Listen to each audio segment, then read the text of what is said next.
मानव चेतना की यात्रा में कुछ ऐसे गहन और गूढ़ विषय हैं जो सहस्राब्दियों से साधकों, दार्शनिकों और कवियों को आकर्षित करते रहे हैं। इनमें से एक है अनहद नाद।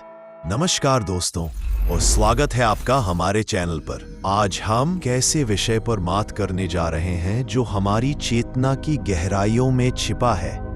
एक ऐसा रहस्य जो सदियों से योगियों, संतों और आध्यात्मिक साधकों को आकर्षित करता रहा है, अनहद नाद का रहस्य। यह केवल एक ध्वनि नहीं बल्कि अस्तित्व का मूल स्पंदन है। वह आदिम संगीत जो बिना किसी आघात, बिना किसी वाद्य यंत्र के लगातार गूंज रहा है। अनहद का अर्थ है जो किसी से आहत ना हो या जिसे टकराने की आवश्यकता ना हो। यह वह शाश्वत ध्वनि है जो भौतिक जगत के निर्माण से पहले भी थी और उसके विनाश के बाद भी रहेगी। भारतीय दर्शन में, विशेषकर योग और भक्ति परंपराओं में, अनहद नाद को शब्द ब्रह्म या प्रणव ओम के रूप में पूजा जाता है। इस अदृश्य ध्वनि का रहस्य जानना वास्तव में सृष्टि के केंद्र को जानना है। अनहद नाद के दार्शनिक आधार इसकी साधना पद्धति और उस परम सत्य की खोज पर केंद्रित है जिसे यह ध्वनि अभिव्यक्त करती है। भौतिकी में हम जानते हैं कि ध्वनि उत्पन्न करने के लिए दो वस्तुओं का टकराना आवश्यक है, जैसे हाथ की ताली या ढोल बरप्रहार। इसे आहत नाद कहते हैं। यह वह मूल कंपन है जिससे पूरा ब्रह्मांड बना है। मांडूक्य उपनिषद के अनुसार ओम ही सब कुछ है, भूत, भविष्य और वर्तमान। यह ओम ही अनहद नाद की अभिव्यक्ति है। यह अनादि, अनंत और अव्यक्त है। जब कोई योगी बाहरी इंद्रियों को शांत कर देता है और मन को भीतर की ओर मोड़ता है तो वह सृष्टि के इस मूल स्पंदन को सुनना शुरू करता है। यह ध्वनि उस गहनतम मौन में प्रकट होती है जहां द्वैत समाप्त हो जाता है। भारतीय परंपरा मानती है कि यह ध्वनि हृदय चक्र, अनाहत चक्र से जुड़ी हुई है। अनाहत का अर्थ है अपराजित या अटकता नहीं। यह चक्र प्रेम, करुणा और आंतरिक संतुलन का केंद्र है। जब साधक इस केंद्र को जागृत करता है तो उसे यह अनुभव होता है कि यह केवल ध्वनि नहीं बल्कि एक चेतनामय ऊर्जा है। कठोपनिषद में कहा गया है, एतद आलंबनम श्रेष्ठम, एतद आलंबनम परम, एतद आलंबनम ज्ञात्वा ब्रह्मलोके महीयते। अर्थ ये ओम ही परम आधार है। ये ओम ही श्रेष्ठ आधार है। इस आधार को जानकर व्यक्ति ब्रह्मलोक में पूजित होता है। अनहद नाद ब्रह्मांड की निरंतर ऊर्जा का प्रमाण है। ये साबित करता है कि ब्रह्मांड स्थिर नहीं है बल्कि निरंतर सूक्ष्म ऊर्जावान कंपन की स्थिति में है। साधना, आंतरिक श्रवण की यात्रा अनहद नाद को कानों से नहीं बल्कि आत्मा से सुना जाता है। यह श्रवण की एक आंतरिक अवस्था है जिसे प्राप्त करने के लिए गहन योगिक अभ्यास की आवश्यकता होती है। नाद योग की पद्धति इसी आंतरिक ध्वनि पर ध्यान केंद्रित करने पर आधारित है। साधना का पहला चरण है प्रत्याहार, इंद्रियों को बाहर से खींचना। जब बाहरी शोर, विचार और विकर्षण शांत हो जाते हैं तब मन भीतर की सूक्ष्म ध्वनियों को पकड़ने के लिए तैयार होता है। प्रारंभिक अवस्था में साधक को कई प्रकार की ध्वनियां सुनाई देती हैं, जैसे झींगुर की आवाज, समुद्र की गर्जना, घंटी की टंकार, शंख का नाद, वीणा का स्वर या बादल का गर्जन। हठ योग प्रदीपिका में नाद के 10 विभिन्न स्तरों का वर्णन है जो स्थूल से सूक्ष्म की ओर बढ़ते हैं। योगी जैसे जैसे इन ध्वनियों पर ध्यान केंद्रित करता है उसका मन बाहरी जगत से विरक्त होता जाता है। अंतिम ध्वनियां जैसे बांसुरी या वीणा का मधुर स्वर मन को समाधि की ओर ले जाती है। इस प्रक्रिया का लक्ष्य केवल ध्वनि सुनना नहीं है बल्कि लय है। जब मन पूरी तरह से ध्वनि में लीन हो जाता है तो द्वैत मिट जाता है।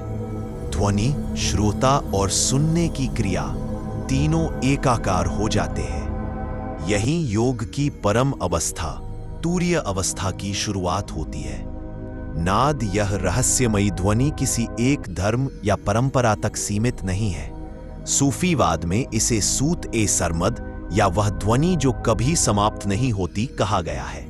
सूफी फकीर मानते हैं कि यह ध्वनि सृजन के केंद्र से आती है और ईश्वर तक पहुंचने का सीधा मार्ग है। भक्ति और संत परंपरा में विशेषकर संत कबीर ने इस अनहद ध्वनि का बार बार उल्लेख किया है। कबीर के लिए यह नाद आंतरिक मुक्ति का संकेत था, एक ऐसा संगीत जिसे सुनने के लिए मंदिर या मस्जिद जाने की आवश्यकता नहीं है। कबीर दास जी कहते हैं, अनहद बाजा बाजे बिन बाजन झनकार, ताला खुले तब चेत का सुने सुरत होए तार। बिना किसी वाद्य यंत्र के अनहद बाजा बज रहा है और झनकार उत्पन्न हो रही है। जब चेतना का ताला खुलता है तब एकाग्र हुई आत्मा इसे सुन पाती है। कबीर इस बात पर जोर देते हैं कि यह ध्वनि हर व्यक्ति के भीतर मौजूद है। यह बाहर की तलाश नहीं, भीतर की ओर मुड़ने का आह्वान है। सिख धर्म में इसे शब्द या नाम के रूप में देखा जाता है, जो गुरु की शिक्षा है और ईश्वर का शाश्वत स्वरूप है। इस प्रकार अनहद नाद एक सार्वभौमिक आध्यात्मिक सिद्धांत बन जाता है जो सभी सीमाओं को पार कर पाए। अनहद नाद का परम रहस्य।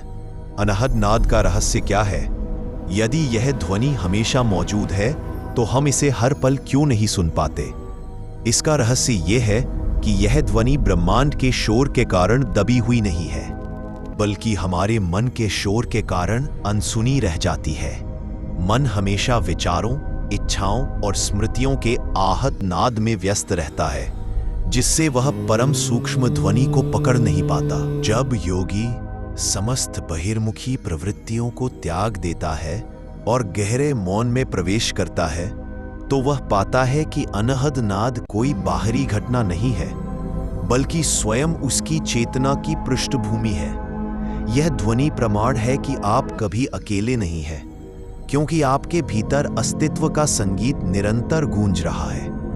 यह नाद मुक्ति का मार्ग भी है।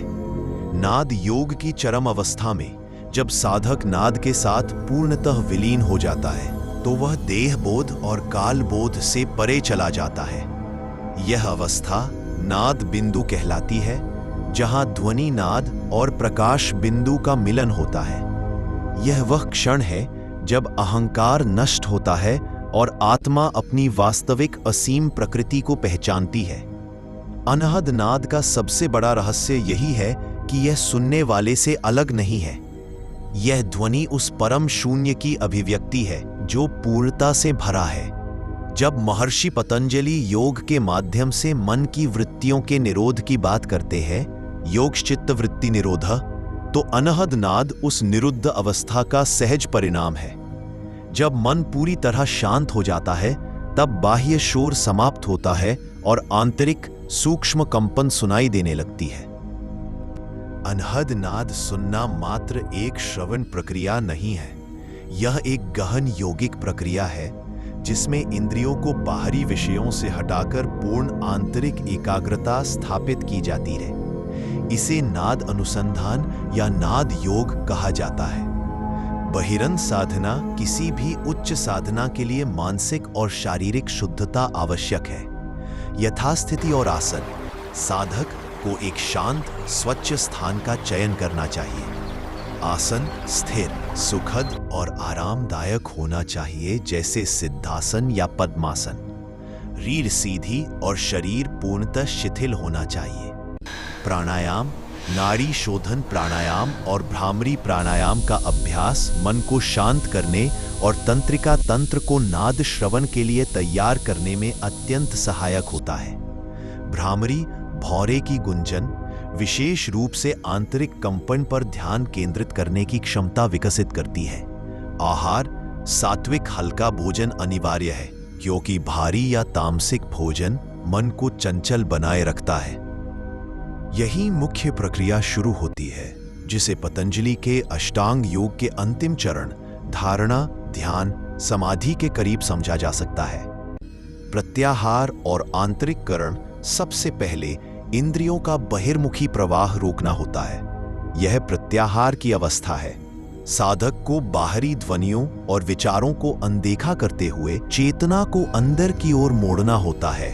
संबोधि मुद्रा, षण्मुखी मुद्रा का प्रयोग नाद सुनने का सबसे सीधा और शास्त्रीय तरीका षण्मुखी मुद्रा है।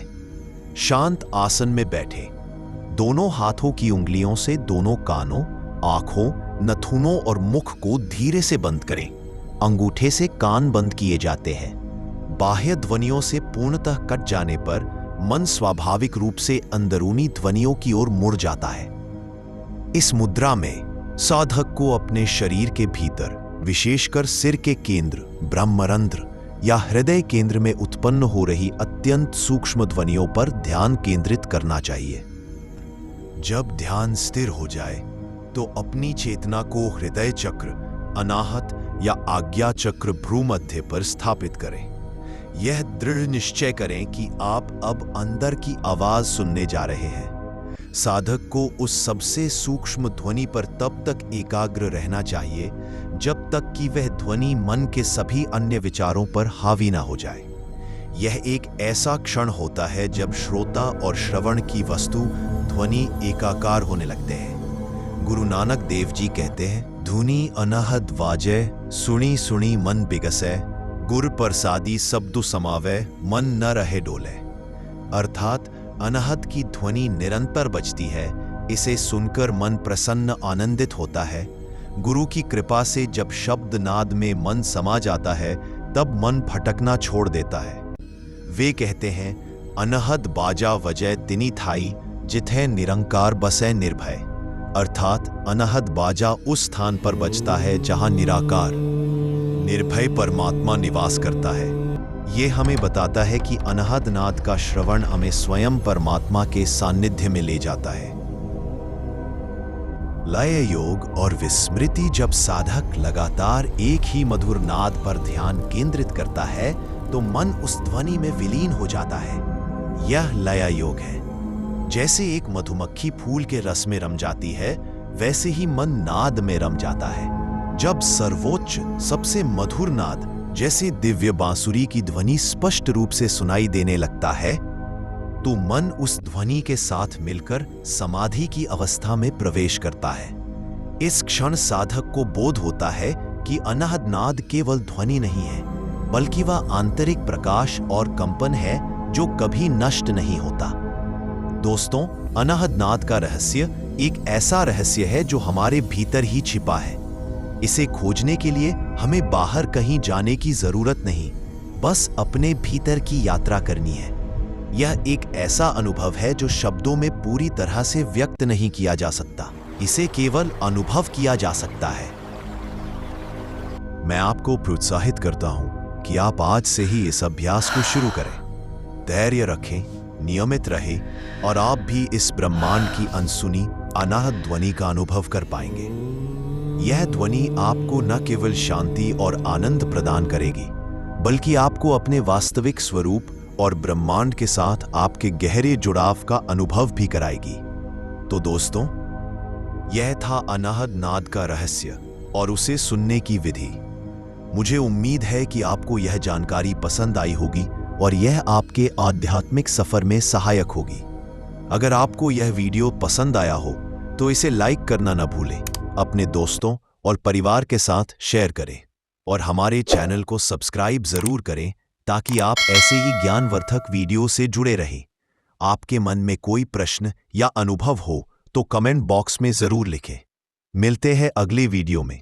तब तक के लिए अपना ध्यान रखें और अपने भीतर की यात्रा जारी रखें। नमस्कार।